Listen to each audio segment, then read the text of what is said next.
हरि वृंदाय तुलसी देव्यै प्रियाय केशवसजा कृष्ण भक्ति प्रदे देवी सत्यवते नमो नमः कृष्ण चैतन्य प्रभु नित्यानंद श्री अद्वैत गदाधर श्रीवासादि गौर हरे कृष्ण कृष्ण कृष्ण हरे हरे हरे राम हो गया। श्री श्री हरिनाम चिंतामणि साप्ताहिक प्रसंग चल रहा हमारा। इसमें हम श्रवण कर रहे हैं पंचम परिच्छेद कि गृहस्थ वैष्णव का क्या कर्तव्य है।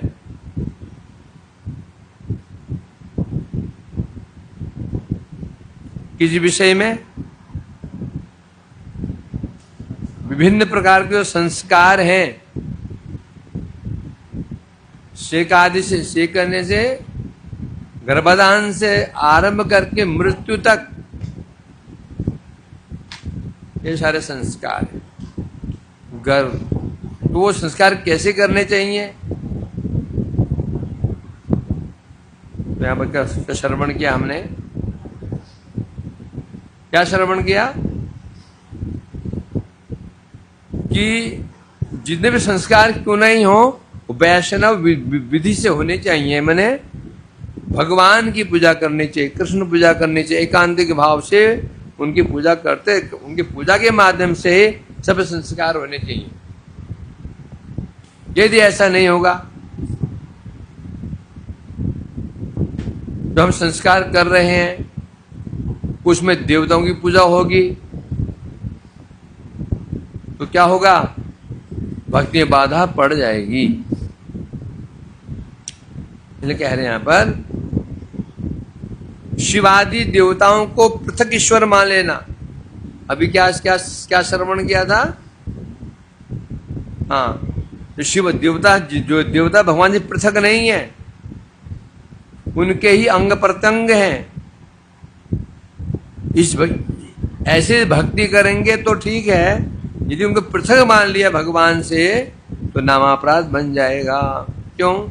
विष्णु शक्ति पराशक्ति है ते देव जतो भिन्न शक्ति सिद्ध नय वेदेर सम्मत। जितने देवी देवता हैं कहां से प्रकाशित हैं? भगवान की पराशक्ति। भगवान की पराशक्ति, उससे ही सब देवताओं की उत्पत्ति हुई है। जितने देवी हैं, देवता हैं, जो कुछ भी संसार में है। अतः शक्ति से उत्पन्न वस्तु को शक्ति ही बोला जाएगा। अतः जितने देवी देवता हैं भिन्न शक्ति सिद्ध न विद्य सम्मत, तो जितने देवी देवता हैं इनकी जो शक्तियां हैं और भगवान से भिन्न नहीं है, भगवान की शक्ति के अंतर्गत ही है। कौन कह रहा है ये? वेद कह रहे हैं जितने देवी देवता हैं भगवान की शक्ति का क्या है? शक्ति की परिणति। पूरा संसार ही भगवान की शक्ति की परिणति है। इसलिए कौन सा वाद है? परिणामवाद, शक्ति परिणामवाद। जितनों को, चाहे वो चित्त हो, चाहे वो स्थावर हो, जंगम हो, जितने प्राणी मात्र हैं, वस्तु मात्र है, शक्ति की परिणति सामान्य जल मिट्टी से आरंभ करके वृक्ष पर्वत, चींटी से आरंभ हाथी, जो कुछ भी सब है भगवान की शक्ति की परिणति है। और शक्ति शक्ति मत और अभेद। ये कह रहे हैं शिव ब्रह्मा गणपति सूर्य दिक्पाल कृष्ण शक्ति बोले थे ईश्वर चिरकाल। शिव कौन है? ब्रह्मा कौन है? गणपति जी कौन है? सूर्य कौन है? दिक्पाल कौन है? ये हम सब रोज सुबह गाते हैं। ईश्वर परम कृष्ण सच्चिदानंद विग्रह अनादि आदि गोविंद सर्वकाल। ब्रह्म के लिए क्या आया? भास्वान यथास्म सकलेषु निजेषु तेजा स्वयं कृत प्रकट तत्र ब्रह्मा ये जगदंड विधान करता गोविंदमादि पुरुषम तमहं भजामि। भास्वान यथास्म सकलेषु निजेषु तेजा। सूर्य जिस प्रकार से स्फटिक पत्थर पर, एक पत्थर होता है उसको स्फटिक पत्थर कहते हैं, सूर्य जब किरणें पड़ती हैं वो स्फटिक पत्थर सूर्यवत प्रकाशमान हो जाता है, तापमान में हो जाता है, परंतु वो ताप वो शक्ति उसकी नहीं है, किसकी है? वो सूर्य की। सूर्य से ताप प्राप्त करके वो जो स्फटिक पत्थर है वो सूर्यवत कार्य करता है। उसी प्रकार बता रहे हैं यहाँ पर, प्रकटयति तद्वत किंचित। उसी प्रकार से भगवान की शक्ति की प्राप्त करके ही ब्रह्मा कौन है? जगदंड विधान करता। जगदंड ब्रह्मांड है ना, इसका जो पालन कर रहे हैं विधाता ब्रह्मा जी, भगवान की शक्ति प्राप्त करके ही कर रहे हैं बस। तो यहाँ तो क्या सिद्ध हुआ? ब्रह्मा कोई स्वतंत्र नहीं है। शिव के लिए आया? क्षीर में था दधि विकार विशेष योगात संजायते नहीं तदपितगासे यो सम्मुताम समुपैति कार्या गोविंदमादि पुरुषम तमम। शिव क्या बताया? क्षीर में था दधि विकार, जो दूध है उसमें जाम डाल दो तो दही बन जाता है, दही दूध का ही विकार है। उसी प्रकार से जो शिव है कौन है? भगवान का ही विकार। भगवान का तमोगुण अंगीकार करके शिव शिवत्व प्राप्त हुए हैं, अर्थात क्या करते हैं? संहार आदि कार्य कर रहे हैं। तो शक्ति किसकी हो गई? भगवान की। गणपति के लिए क्या आया? यदपात पल्लव युगम विनिधाय कुंभ द्वंद्वे प्रणाम समय स गणाधिराज विघ्नान्वियन्तु बलमस जगत्रयस्य गोविंदमादि पुरुषं तमहं भजामि। यदपाद पल्लव युग विनिधाय कुंभ द्वंद्वे प्रणाम समय से गणाधिराज। जिनके चरण कमलों को गणेश जी अपने कुंभ अपने मस्तक पर धारण करते हैं। धारण करने के कारण क्या बने हुए? विघ्नान विहंतुम। विघ्न जो विघ्नों को जो नाश करते हैं, कैसे कर रहे हैं? वो भगवान के चरण कमलों को सिर पर धारण करने के कारण वो उनको शक्ति प्राप्त हुई है और वो विघ्न विनाश कर, नाम बढ़ गया विघ्न विनाशन गणेश जी। सूर्य भी सही, सूर्य के लिए आया यक्षुरे सविता सकल ग्रहाणाम राजा समसुर मूर्ति तेज तेजा यस्याज्ञा संवित काल चक्रो गोविंदमादि पुरुषम तम। सूर्य कौन है? भगवान का चक्षु। चक्षुरे सविता सकल ग्रहाणाम राजा समसुर मूर्ति तेजा। सूर्य कौन है? जितने ग्रह नक्षत्र आदि सबका राजा है ना। तो भगवान के चक्षु है सूर्य, ये भी स्वतंत्र नहीं है। ऐसे जितने भी देवी देवता हैं, जितने दिक्पाल हैं, पालक हैं, सब भगवान की शक्ति से शक्तिमान है, इनकी प्रत्यक्ष सत्ता नहीं। कृष्ण शक्ति बोले तो ईश्वर चिरकाल। शिव जी ईश्वर बने हुए हैं, ब्रह्मा जी ईश्वर बने हुए हैं, गणपति ईश्वर बने हुए हैं, सूर्य ईश्वर बने हुए हैं, ये दिक्पाल ईश्वर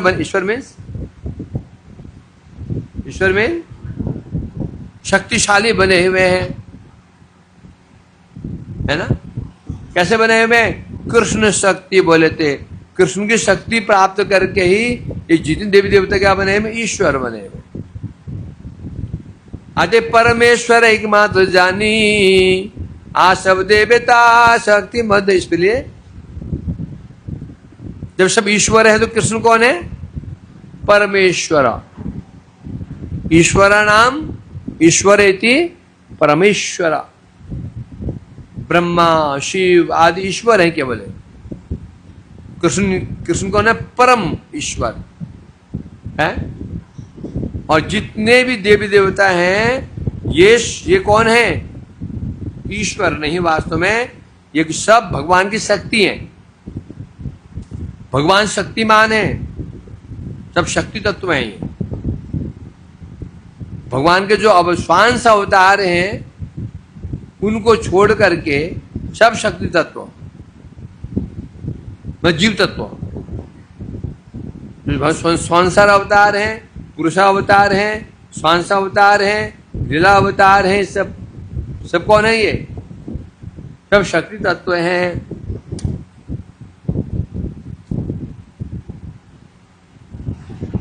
अतः सर्व कार्य कर्म जड़ भाव, छाड़िया गृहस्थ पाए भक्ति रसद। इसलिए जो गृहस्थ व्यक्ति को क्या करना चाहिए?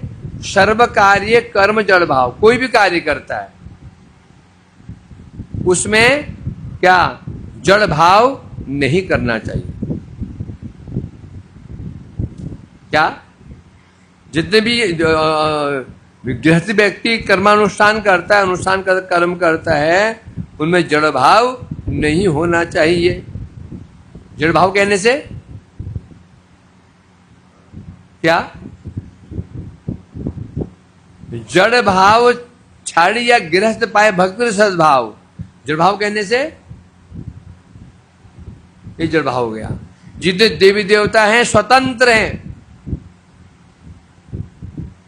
एक दूसरा जैसे जिनने भगवान है, भगवान का अवतार सब कौन है? ये सब विशेष ब्रह्म है। क्या है? नाशवान। कृष्ण राम नारायण इत्यादि ये क्या है? ये कौन से भगवान हैं? सब विशेष हैं, ये सब नाशवान है। और देवी देवता भगवान सब समान है। इसे कहते हैं जड़ भाव। तो इस जड़ भाव को परित्याग कर क्या भाव लेना चाहिए? भक्ति सद्भक्ति। भक्ति सद जड़ भाव के दो अर्थ हुए। एक तो उपास्य की दृष्टि से जिन देवी देवता हैं भगवान से पृथक स्वतंत्र हैं, सब नाशवान है। उसी पर भगवान का जो भगवान भी नाशवान है ना। तो ये जड़ भाव नहीं होना चाहिए। साथ साथ जड़ भाव मतलब क्या? जागतिक भाव नहीं होना चाहिए। मीन्स कोई भी कर्मानुष्ठान क्यों करना चाहिए? लक्ष्य क्या होना चाहिए? भक्ति, भोग नहीं। कोई भी ये जितने भी अनुष्ठान किए जाते हैं क्यों करना चाहिए? गर्भदान संस्कार हो गया, फिर उसका जातकर्म संस्कार हो गया, फिर पुंसमन संस्कार हो गया, फिर जन्म लेने के पश्चात फिर वो जातकर्म संस्कार, उसके बाद अन्नप्राशन संस्कार, वो नामकरण संस्कार, अन्नप्राशन संस्कार, फिर कर्ण भेद संस्कार, चूड़ाकरण संस्कार, फिर वेद अध्ययन संस्कार। क्यों करने चाहिए? लक्ष्य क्या, उद्देश्य क्या है? उद्देश्य यह है इसे करते करते करते करते चित्त शुद्ध होगा, होते भक्ति में आएगा। ये भाव होना चाहिए। तो गृहस्थ व्यक्ति को जड़ भाव प्रत्याग कर देने, मतलब जागतिक प्राप्ति, जागतिक सुख भुक्ति मुक्ति की प्राप्ति के लिए ये अनुष्ठान नहीं करने चाहिए।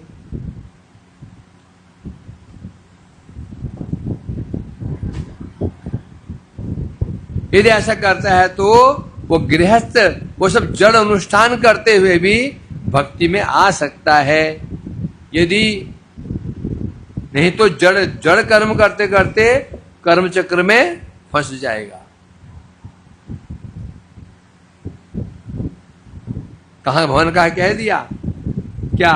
यज्ञार्थात कर्मणो अन्यत्र लोकोयम कर्म बंधना। क्या कहा ये अर्जुन? तुम जो कर्म भी करते हो किस लिए करो? यज्ञार्थात भगवान के लिए करो। ऐसे करोगे क्या होगा? कर्म बंधन नहीं होगा। यदि कर्म अपने अपने लिए करोगे कर्म बंधन बन जाएगा। इस पर से कहा है। अब वैष्णव लोग किस धर्म से पालन करेंगे? क्या बता रहे हैं? वैष्णव किस तरह से अपना धर्म जो वैष्णव पालन करेंगे? अब ये शिक्षा प्रदान कर रहे हैं। जो गृहस्थ वैष्णव होते हैं या फिर त्यागी वैष्णव होते हैं, जो उनका वैष्णव धर्म है, उसे पालन कैसे करेंगे? क्या बता रहे हैं?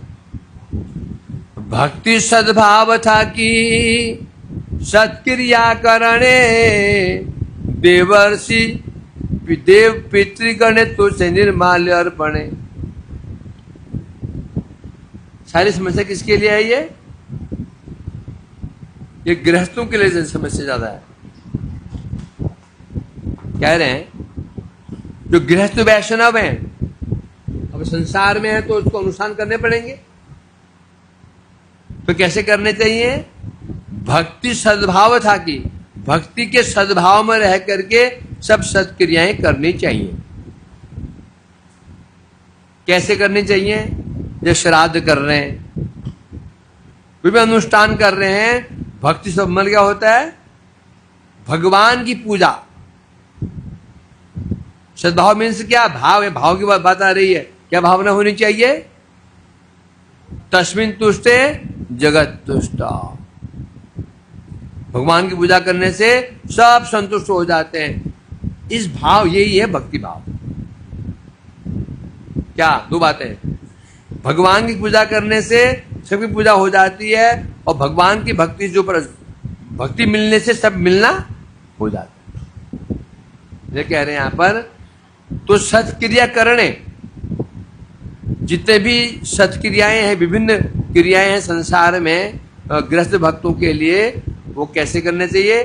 भक्ति में रहकर करने चाहिए। लक्ष्य क्यों होना चाहिए? हमें भक्ति की प्राप्ति हो।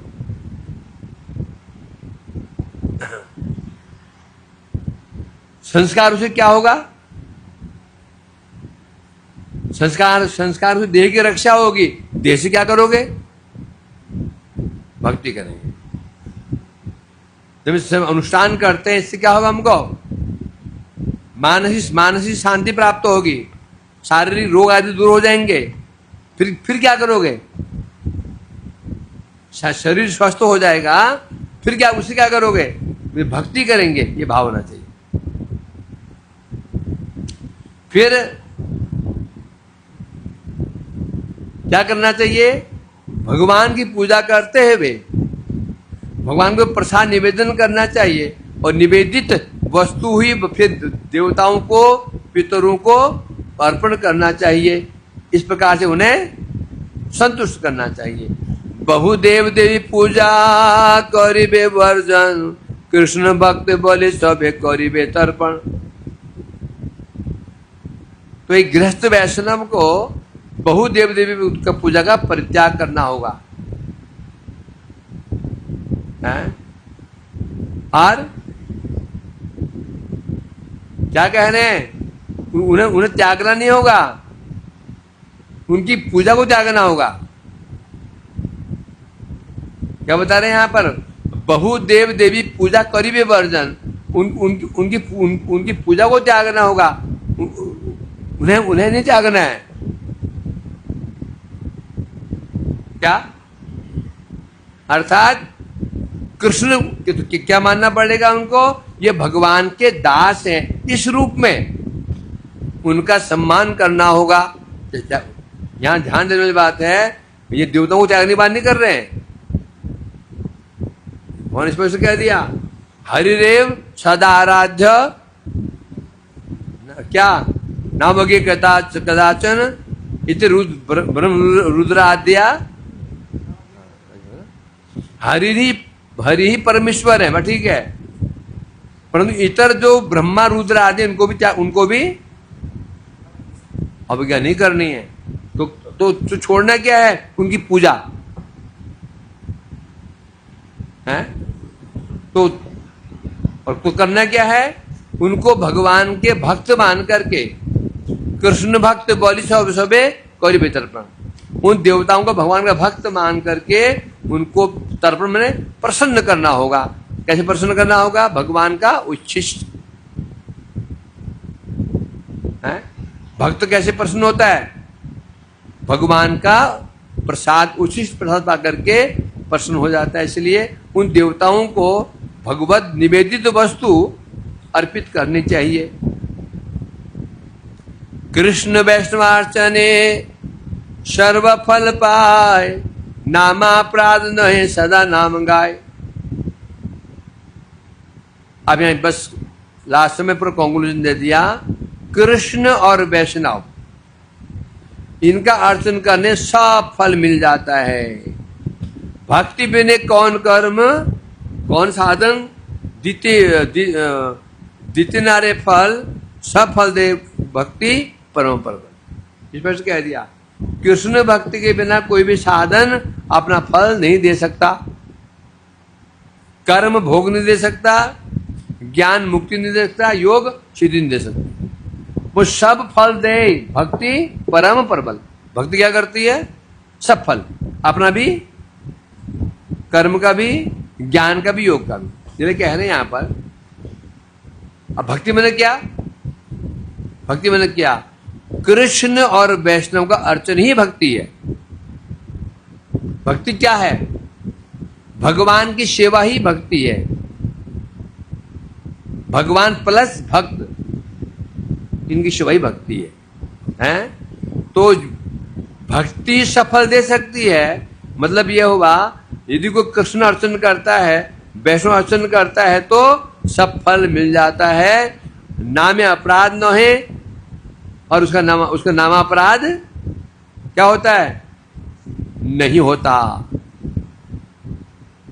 सदा नाम गाय। लक्ष्मण बता रहे हैं नामापराध होगा तो हम कैसे समझ लेंगे? जो नामापराध होगा निरंतर नहीं निकलेगा, निकलेगा छूटेगा, निकलेगा छूटेगा, निकलेगा छूटेगा। ये नामापराध नहीं होगा तो क्या होगा? कंटिन्यू निकलेगा। यहां समझो, नामापराध क्या होगा? अपराध नहीं रहेंगे तो नाम होगा, नाम निकलेगा, नाम निकलेगा स्वाभाविक रूप में निरंतर। ये अपराध है तो भी नाम करना पड़ेगा। अभी हम नाम करते हैं कि होता है? हमारा नाम हो रहा है कि नाम कर रहे हैं? कर रहे हैं। मतलब क्या हुआ? अपराध है। मतलब अपराध है तो नाम कर रहे हैं, जबरदस्ती कर रहे हैं, करने में रुचि नहीं हो रही है। यदि अपराध नहीं हुआ तो नाम स्वाभाविक अपना आप निकलेगा, करने की जरूरत ही नहीं है। तुम सोचोगे आज नाम करूंगा ही नहीं मैं, तो मुख से नाम निकलेगा। ये लक्षण बता दिया।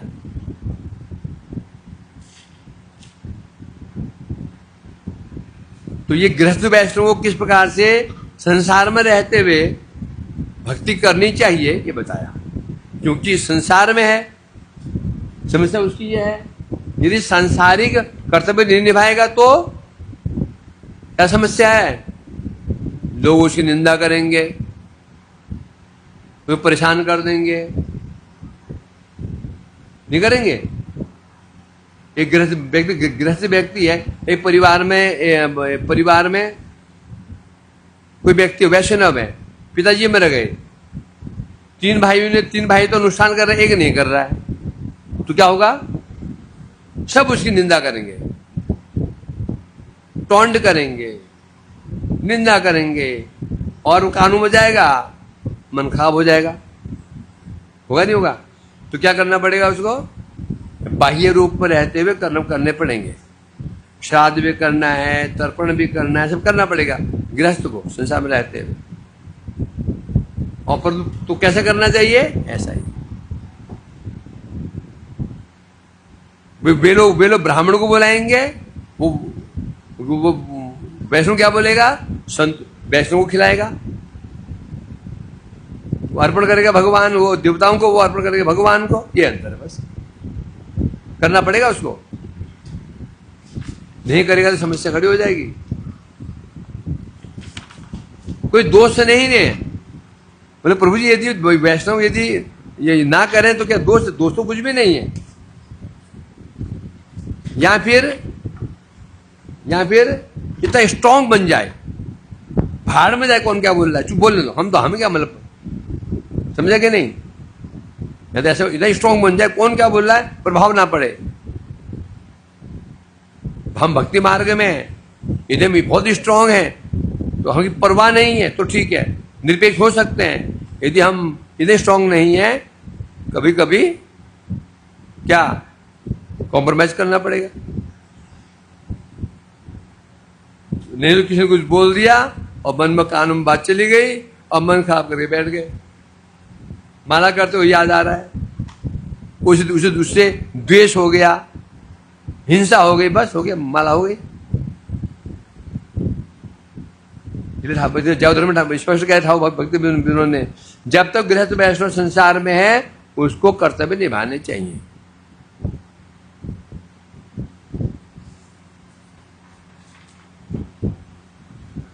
हम जो 4 वर्ण हैं, अब जीवन यात्रा कैसे निभाएगा, खाएगा क्या, जीवन कैसे पालन करेगा, देह धारण कैसे करेगा, तो बता रहे हैं। जगते मानव गण वर्ण धर्माचरी, करिबे देह यात्रा धर्म पद धरी। अब स्वाभाविक है भाई, पेट है तो भोजन भी चाहिए, तन है कपड़े भी चाहिए, दवाइयां भी चाहिए, फल भी चाहिए और मिठाई भी चाहिए, है सब चाहिए। उसके लिए अब दाम चाहिए। दाम कहां से कमाएगा, तो बता रहे हैं। जगत मानव गण वर्ण धर्माचरी, अपने व्यक्ति अपने वर्ण धर्म का पालन करते हुए देह यात्रा का निर्वहन करेगा। कैसे? ब्राह्मण क्षत्रिय वैश्य शूद्र क्या करेंगे? अपने वर्ण के अनुसार नियम पालन करेंगे। इसे कहते हैं वर्णाश्रम धर्म। क्या परिभाषा वर्णाश्रम धर्म की? हरिभक्त, वर्णाश्रम धर्म की परिभाषा क्या है? डेफिनेशन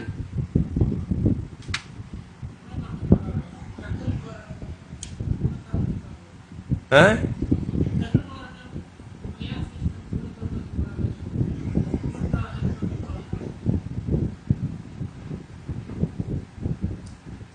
राधा रमन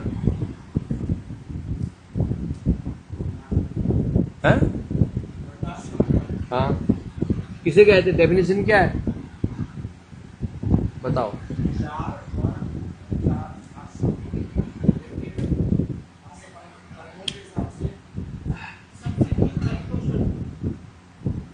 चार वर्ण 4 आश्रम,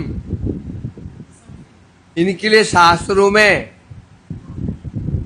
जो कर्तव्य निर्धारित किए गए हैं, उन कर्तव्यों को ही वर्णाश्रम धर्म कहते हैं। मतलब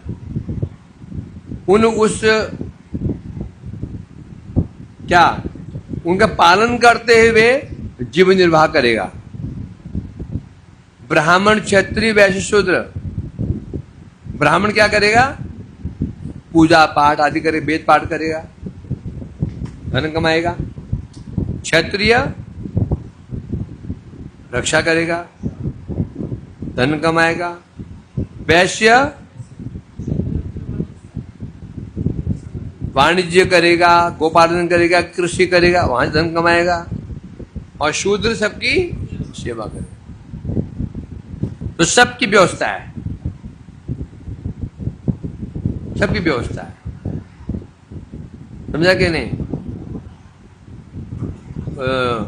ब्राह्मण व्यवसाय नहीं करेगा, नौकरी नहीं करेगा, व्यवसाय नहीं करेगा, वो केवल उपदेश प्रदान करे, उपदेश टीचर। जो कितना सुंदर व्यवस्था है इस संसार, भगवान ने व्यवस्था बना रखी है ना। गाड़ी के 4 पहिए,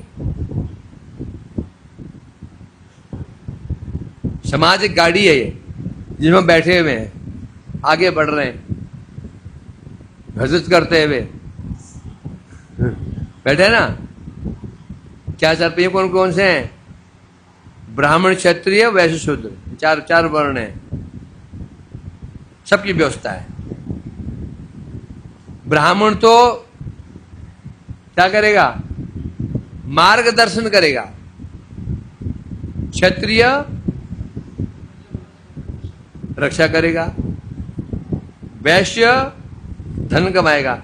मूल में कौन है यहां पर? वैश्य मुख्य है। बनिए धन कमाएंगे, समझे कि नहीं? जब धन कमाएंगे तो फिर, और वो ब्राह्मण और क्षत्रिय रक्षा करेगा, रक्षा करेंगे इसलिए वो बढ़िया टैक्स देगा। किसको? क्षत्रिय को, राजा को, है ना। अब क्योंकि वो ब्राह्मण सबका मार्गदर्शन करता है, वो ब्राह्मण क्षत्रिय हो उसे मार्गदर्शन करता है, वो भी देगा। वैश्य हो उसका भी, वो भी देगा। तो ब्राह्मण सब देंगे, क्षत्रिय भी देगा, वैश्य भी देगा। और शूद्र कौन है? जो सबकी सेवा करके पाएगा, तो सबकी व्यवस्था है। अब आश्रम, ब्रह्मचर्य आश्रम, गारहस्थ, वानप्रस्थ, संन्यास। यहां पर पालक कौन है? गृहस्थ। गृहस्थ पालक है। 3 त्यागी हैं, ब्रह्मचर्य, वानप्रस्थ, संन्यास, ये त्यागी है। ये कोई नौकरी वोकरी नहीं करेंगे। ब्राह्मण का जो वैश्य गृहस्थ करेगा, गृहस्थ ही सबको खिलाएगा, पिलाएगा। अब उसके बाद भजन के समय नहीं है। किसके पास में? गृहस्थ के पास में। अब जो वो खिलाएगा इन तीनों को, उसका फल किसे मिलेगा? और गृहस्थ को मिलेगा। ऐसी व्यवस्था बना रही भगवान ने, बिल्कुल बैलेंस है। समझा क्या नहीं? तो यहां कह रहे हैं अपने वर्ण में रह करके देह यात्रा करनी चाहिए। अर्थात ब्राह्मण, क्षत्रिय, वैश्य, शूद्र वर्ण आश्रम में, ब्रह्मचर्य, गारहस्थ, वानप्रस्थ, संन्यास, ये अपने नियम का पालन करना चाहिए। उसी प्रकार से अपने जीवन निर्वाह करना चाहिए। यही है, इसको भी सनातन धर्म ही कहा गया। अपने अपने वर्ण आश्रम के नियमों को पालन करते हुए देह यात्रा चलाना भी सनातन धर्म ही है। यद्यपि वही क्या है, ये वर्णाश्रम धर्म क्या है? जड़ धर्म है। वर्णाश्रम धर्म ये सनातन नहीं है। सनातन मीन्स नित्य सदा तनिति सनातन। परंतु जो वर्णाश्रम नित्य थोड़ी है। कैसे? अभी कोई ब्राह्मण है, अगले जन्म में शूद्र हो गया, फिर वो वैश्य हो गया, नित्य नहीं है। तो यहां सनातन क्यों कह रहे हैं उसको? जो वर्णाश्रम धर्म है इसको भी सनातन कहा गया। क्यों कहा गया? क्योंकि इस तरह जब जीवन निर्वाह करेगा तो वो जब जीवन निर्वाह करता है तो धीरे धीरे क्या होगा? भक्ति की ओर बढ़ सकता है। नहीं तो मर ही गया तो क्या करेगा? समझे नहीं? जे कर्म नित्य नहीं होता। हम क्यों कहते हैं नित्य कर्म, नैमित्तिक कर्म? कर्म नित्य होता है क्या? होता है। क्यों कहते हैं? क्योंकि नित्य कर्म करते करते भक्ति की ओर बढ़ सकता है। तो वर्णाश्रम धर्म यद्यपि ये शरीर धर्म है, जड़ धर्म है, परंतु ये धर्म पालन करते करते जब जब देह निर्वाह करता है, ये भी सनातन, क्यों सनातन धर्म कहलाता है? क्योंकि धीरे धीरे धीरे ये क्रियाएं साधक को आत्मधर्म की ओर ले जाती हैं। कैसे ले जाती हैं? जब व्यक्ति ये पालन करता है, पहली अवस्था कौन सी है? उच्च श्रृंखल। जो इच्छा करो, जो इच्छा खाओ, कुछ भी करो, ठीक है? उच्च श्रृंखल अवस्था। पाप ही पाप। जब यदि इसमें आ जाता है, अब पाप करना बंद कर देता है। ब्राह्मण अब देखता भाई नहीं, मैं ब्राह्मण हूं, मुझे ये करना है, ये नहीं करना है। क्षत्रिय मैं क्षत्रिय हूं तो मुझे ये करना है। वैसे जाने मुझे ये करना है, नहीं। तो अब ये क्या आ गया? ये किसमें आ गया? ये श्रृंखला में आ गया। किसमें आ गया? श्रृंखला में, मर्यादा में आ गया। पाप होने बंद हो गए। जब पाप बंद कर दे क्या, अब क्या होगा? चित्त धीरे धीरे उसका शुद्ध होना, मलिन होना बंद हो गया। जब चित्त शुद्ध होना शुरू हो जाता है, धीरे धीरे धीरे करते करते करते करते कभी क्या चित्त शुद्ध होगा तो अब उसको साधु के प्रति श्रद्धा उत्पन्न होगी। इस तरह से वो आ सकता है। इसलिए वर्णाश्रम धर्म यदि जड़ धर्म है, ये सनातन धर्म क्यों कहते हैं? ये धर्म पालन करते करते करते करते धीरे धीरे धीरे व्यक्ति का चित्त शुद्ध होना शुरू हो जाता है। तो चित्त शुरू होता है तो साधु को श्रद्धा उत्पन्न हो जाती है। तो साधु संग में आता है तो फिर वास्तव में जो भक्ति है वो कर सकता है। और भक्ति है सनातन धर्म, है ना? अब तो ये तो आया 4 वर्णाश्रमी, परंतु जो अंत्यज है, अंत्यज जिसे कहते हैं अंत्यज, जो चारों में ही नहीं है, ब्राह्मण, क्षत्रिय, वैश्य, शूद्र, इनसे बाहर है। तो ऐसे लोग क्या करेंगे? तो वे जीवन निर्वाह कैसे करेंगे? क्या बता रहे हैं? शंकर अंत सब त्याजी नीच धर्म, शूद्राचार्य कर सदा संसारे कर्म। है अंतज मीन्स वर्ण संकर।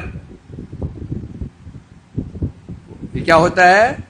जहां पर स्त्री उच्च वर्ण की हो, पुरुष निम्न वर्ण का। ब्राह्मण पुरुष तो पुरुष है ब्राह्मण, स्त्री है, पुरुष है क्षत्रिय, स्त्री है ब्राह्मण। पुरुष निज जाति का हो, स्त्री ऊपर जाति की हो। संतान को कहेंगे वर्ण संकर, अंत्यज, चारों से बाहर। वो चारों से बाहर है।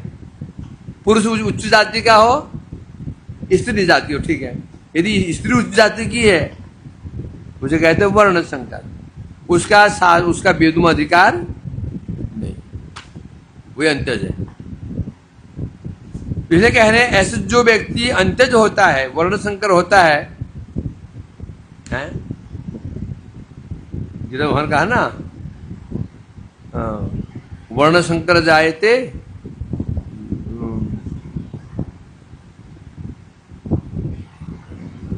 लुप्त पिंडोदक क्रिया पतंति पितरोहित शाम।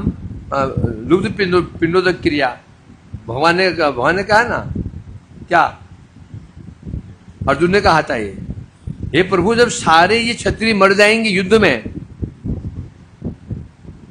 क्षत्रिय मर जाएंगे, पत्नियां घर में हैं, फिर क्या करेंगी? वो व्यभिचार करेंगी। जब व्यभिचार करेंगी तो अन्य वर्ण के लोगों से क्षत्रिय मर गए, अब बचे कौन? वैश्य, शूद्र। वो अब उनका संग करेंगे, उत्पन्न क्या होगा? वर्ण संकर। वर्ण संकर होंगे तो उनका वेदुम अधिकार नहीं। पतंति पितरोहित शाम लुप्त पिंडोदक क्रिया। जब उनके पितरों को जब पिंड उदक क्रिया नहीं होगी, उनके पितर ऊपर से गिर जाएंगे। कौन कह रहा है ये? अर्जुन ने कहा है?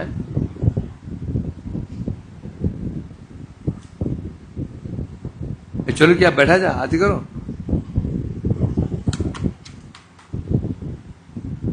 अब अगले हफ्ते इसको आप खोलेंगे, तब तक गलती से भी दिखना नहीं, इसको गलती से भी अगले 7 दिन तक इसको दिखना नहीं, भूल के भी, समझा के नहीं जनार्दन? अपराध हो जाएगा, घोर अपराध, अपराध हो जाएगा। हाँ, हम ऐसे बंद करते हैं, एक